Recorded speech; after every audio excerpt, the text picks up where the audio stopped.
Apa itu syukur? Sebentar. Ibu bersyukur punya rumah? Syukur. Ibu bersyukur punya kendaraan? Bersyukur punya keluarga? Ada suami, ada anak-anak, bersyukur? Baik. Yakin?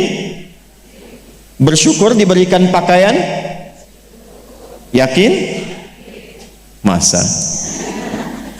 Nah, sekarang apa itu syukur? Syukur itu pelan-pelan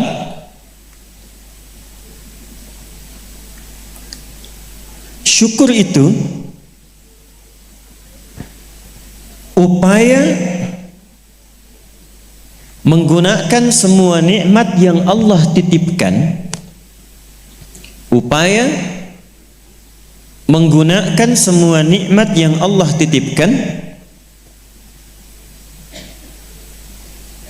sesuai dengan apa yang Allah inginkan, sesuai dengan apa yang Allah inginkan, dalam rangka mendekatkan diri kepada Allah Subhanahu wa Ta'ala. Contoh, ibu sekalian, maaf, anak itu titipan dari Allah atau bukan? Yakin? Sekarang pertanyaannya, ibu tahu nggak apa yang Allah inginkan dari anak yang dititipkan itu?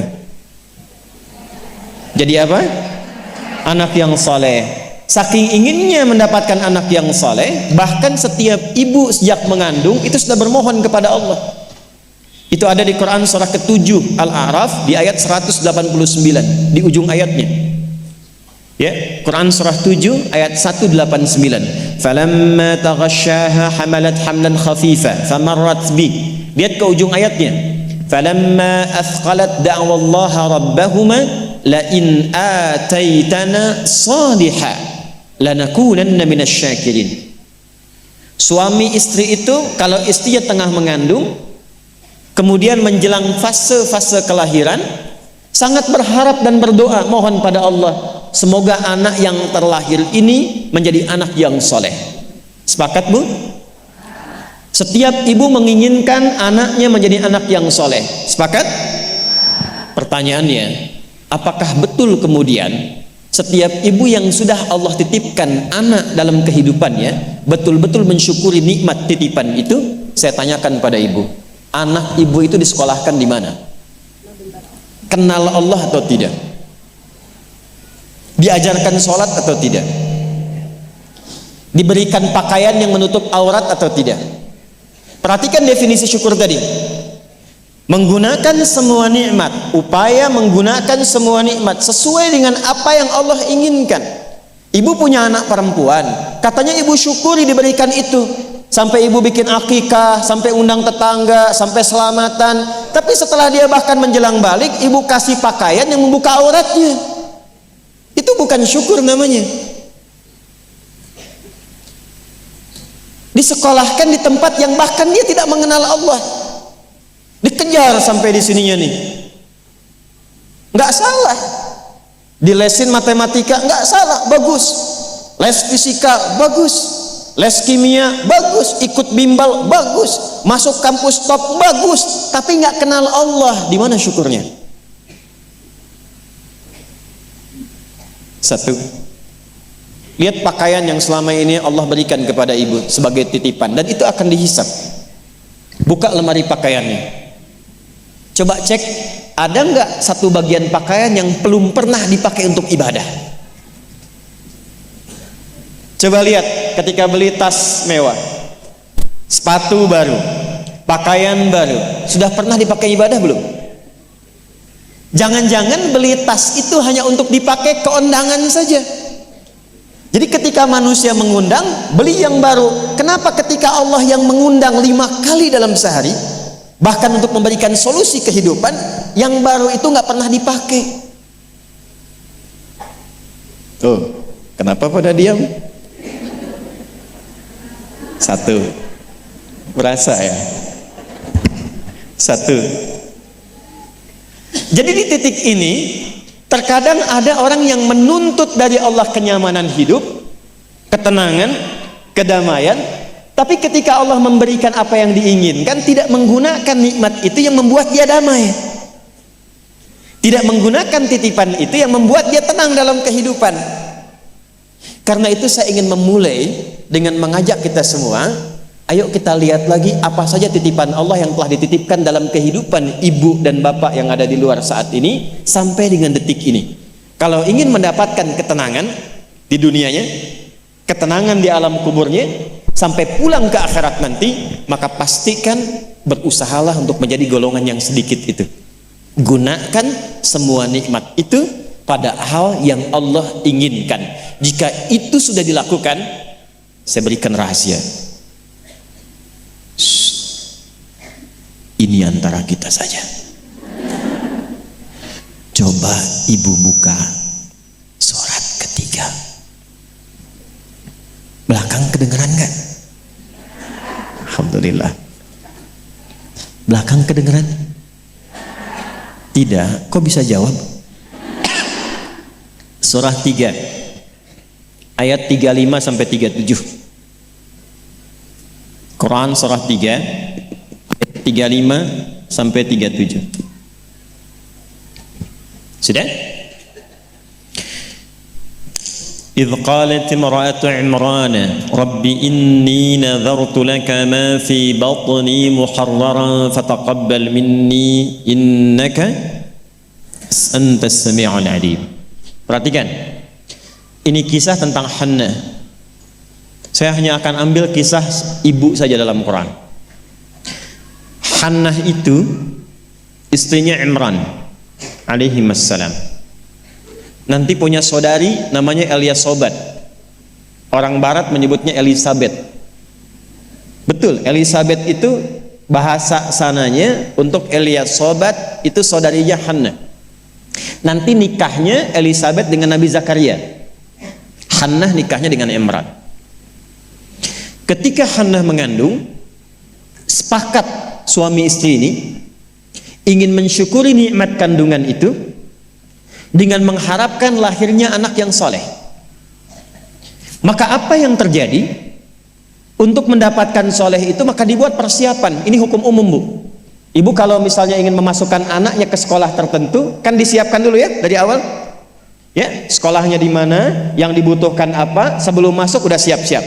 Biayanya berapa, perlengkapannya apa, disiapkan jauh sebelum masuk. Begitu kan ya? Maka Hannah dan suaminya sudah menyiapkan. Nanti kalau anak ini terlahir, disiapkan tempat khusus supaya dia betul-betul menjadi anak yang soleh. Namanya mihrab. Mihrab itu tempat yang dikhususkan untuk bisa fokus ibadah, bertakarub kepada Allah saja.